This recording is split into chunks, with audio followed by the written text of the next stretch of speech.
আসসালামু আলাইকুম। কৃষি গুচ্ছের ৯ বিশ্ববিদ্যালয়ে ভর্তি পরীক্ষার সকল আপডেট আমরা জানার চেষ্টা করব।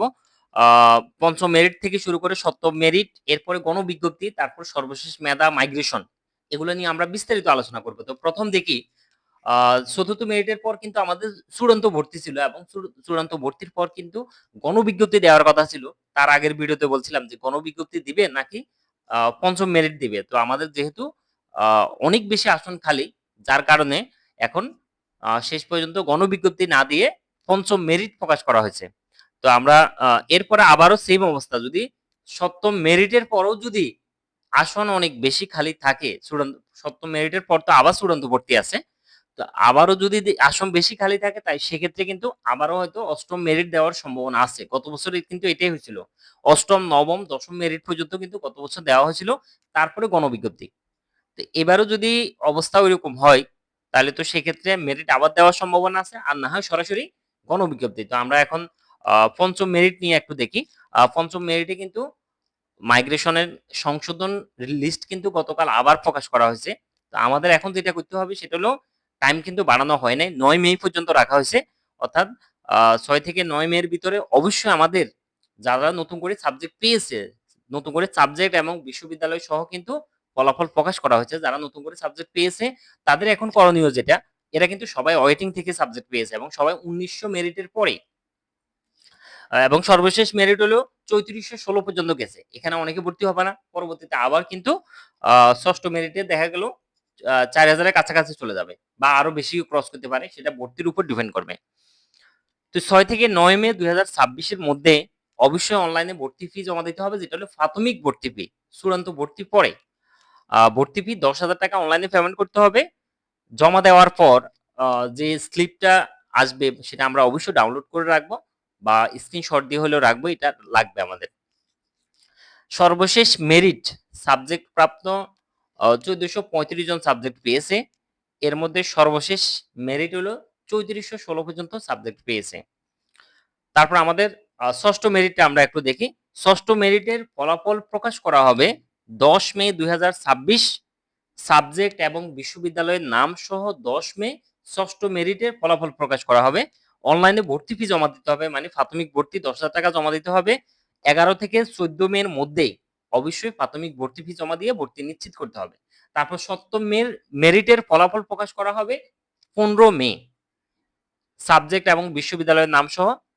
সেক্ষেত্রে এই ১ম ৭ম মেরিটে যারা সাবজেক্ট পাবে তাদের ১৬ থেকে ১৯ মে এর ভিতরে ৳১০,০০০ অনলাইনে পেমেন্ট করে ভর্তি নিশ্চিত করতে হবে।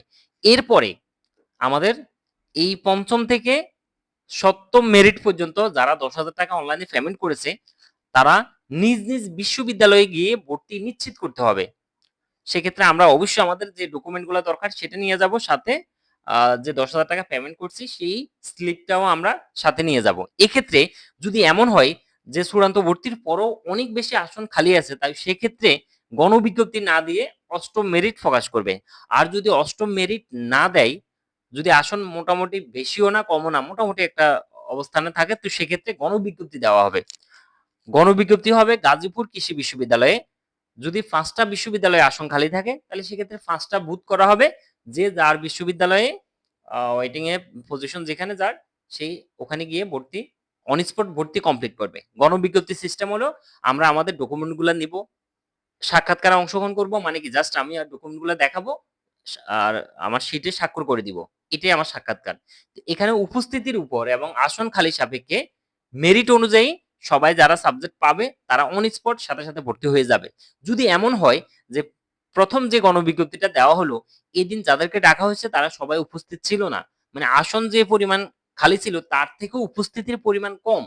তো তখন যেটা করবে সেটা হলো আবারও একটা গণবিজ্ঞপ্তি দিবে। যদি আবারও খালি থাকে আবারও দিবে।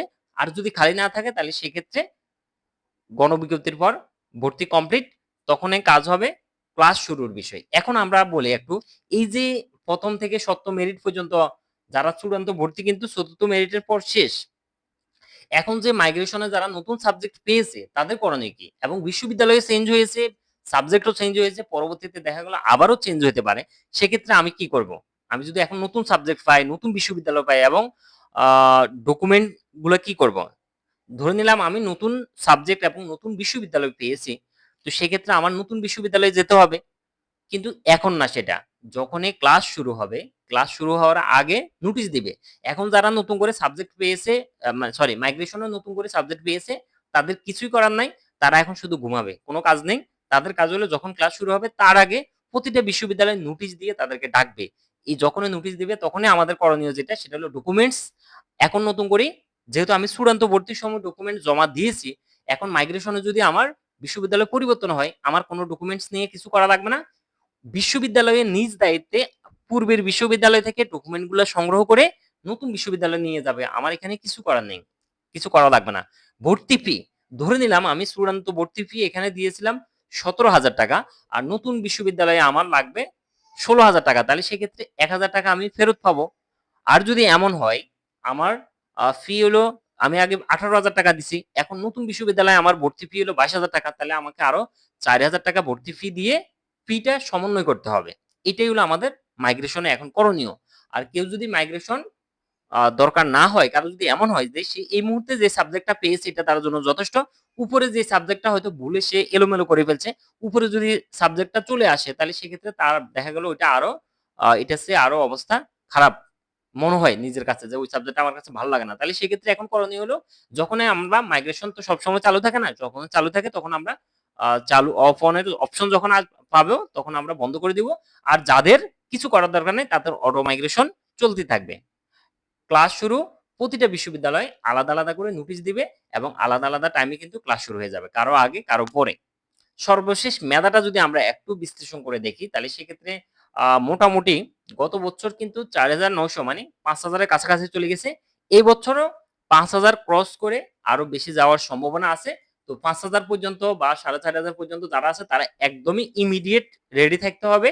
আর এরপরে ৪,৫০০ এর পরে বা ৫,০০০, ৬,০০০, ৭,০০০ পর্যন্ত যারা আছে তারা সাবজেক্ট পাবে কিনা এটা কোনোভাবেই ১০০% গ্যারান্টি দেওয়া যাবে না। তবে 50-50 সম্ভাবনা আছে। এজন্য করণীয় যারা ওয়েটিং এ একদম ৭,০০০ পর্যন্ত আছে তাদের সবাই করণীয় হলো রেডি থাকতে হবে। প্রস্তুত থাকতে হবে যে আ যখন কোনো সুযোগ আসে সাথে, সাথে আমি যোগাযোগ করব এবং প্রতিটা নোটিশ নতুন নোটিশ, ফলাফল এগুলা কিন্তু বারবার ফলো আপ করতে হবে এবং সর্বশেষ মেরিট কতদূর পর্যন্ত যায় এগুলা কিন্তু এখন রেগুলার চেক করতে হবে যারা ৭,০০০ পর্যন্ত আছে। তাদের এটাই এখন করণীয়।